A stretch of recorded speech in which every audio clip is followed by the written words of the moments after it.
Hello, what's up, guys? How are you doing? This is Bio Audio. Thanks for visiting my YouTube channel again. This video specifically is for the diasporas that are planning to come to Nigeria or the diasporas that are already in Nigeria. And this has to do with the announcement that the government just made that they're going to be suspending transfers through some of the popular apps that people use nowadays. I think people use WorldREMIT, SendWave, Bus Revolution, Rear, all of those type of things. And the justification is that they're trying to boost the Nigerian dollars. They're trying to be a little bit more transparent. They're trying to provide more liquidity and dollar cash availability. Whatever the reason it is, I'm not quite sure whether it's good or bad, but I know that they're trying to use it to boost the economy and the availability of dollar into the economy. So for this specific video, I just want to share the experience of what it's like to go and do cash pickup. So now, for a while there, I couldn't get money transferred because we got notifications from WorldREMIT that the central Bank of Nigeria has now suspended it. But later, they said now you can now do cash pickups in US dollars only. So this video is to just kind of share the experience of me going to pick up the cash. Now, just to give you guys a little bit more context, some people look at this as a good thing, as a bad thing. For me, I have mixed feelings about it.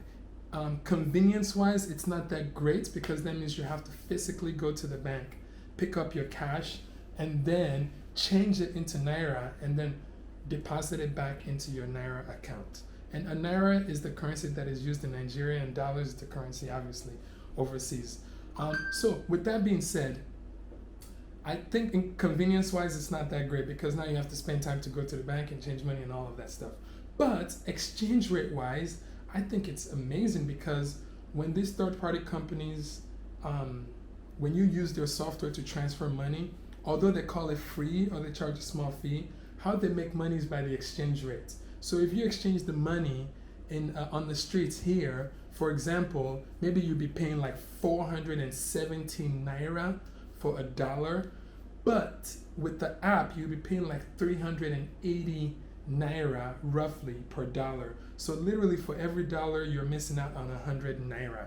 And over time that would add up. Like if you were borrowing like $1,000, for example, that could be like a difference of like $100. So it's a lot of money. So I think it's good for people that want to maximize the value of their money. I think it's great for that. So here was the experience. I went to the bank. I didn't know what to expect, so this was my first time, and this is why I'm shooting this video, so hopefully it would help you so you're better prepared when you go do your cash pickup. When I went, I stood in line. We were trying to figure out if there's a slip to fill out before we reached the teller, because sometimes they just take their time to serve clients. You can be in line for like 30-40 minutes to an hour. So I wanted to be prepared as much as possible before I got to the teller.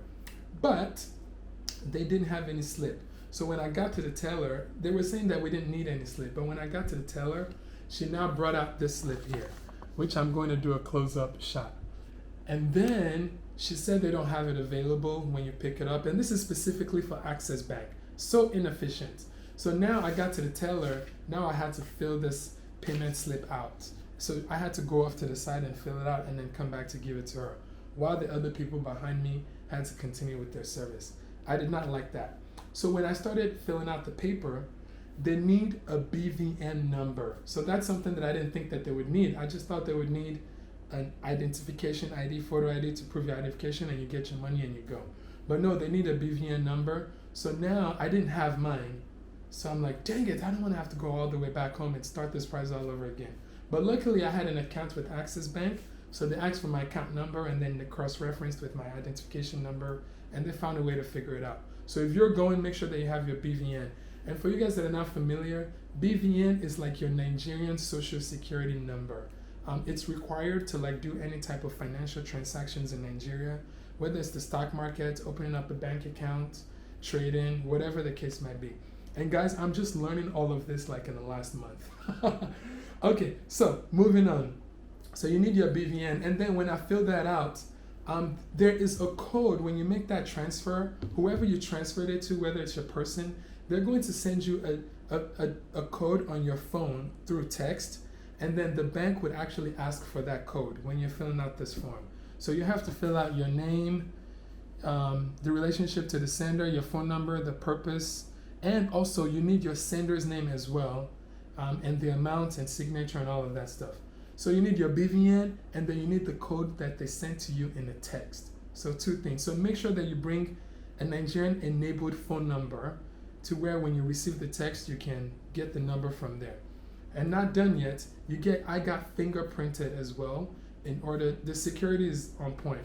So fingerprinted as well in order to do this. And then after they finish processing the transaction, they have to send you another code again on your phone for you to give the lady. So you're actually giving twice. And that code comes on, like in the middle of the transaction, it comes onto your phone as a text. And then you have to give them that code again in order for them to process the transaction.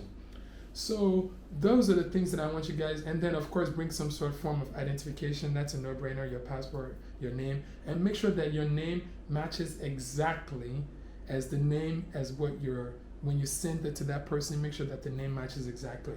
If you don't have all these resources like the BVN numbers, the Nigerian bank accounts, I recommend that you send the money to someone else that's in Nigeria so they can go with you, use their BVN and all that stuff, pick up the number and give to you. So again, guys, that was the process. I just wanted to share that with you to save you some headache and also to help you guys for as you guys are going to do the cash pickup in a Nigerian bank. But this experience is specifically for Access Bank. And also, I just tried out $100 because I like to test things out with a small amount and see how it works before I go do it with a bigger sum of money. My rent is coming up soon, so I need to definitely figure out how to get more funds in there. Anyways, I hope you enjoyed this video and I hope that it was helpful for you. If you have any questions, post it underneath this video. I just wanted to go through with you guys what the cash pickup process looks like. All right, guys, I will chat with you soon and peace.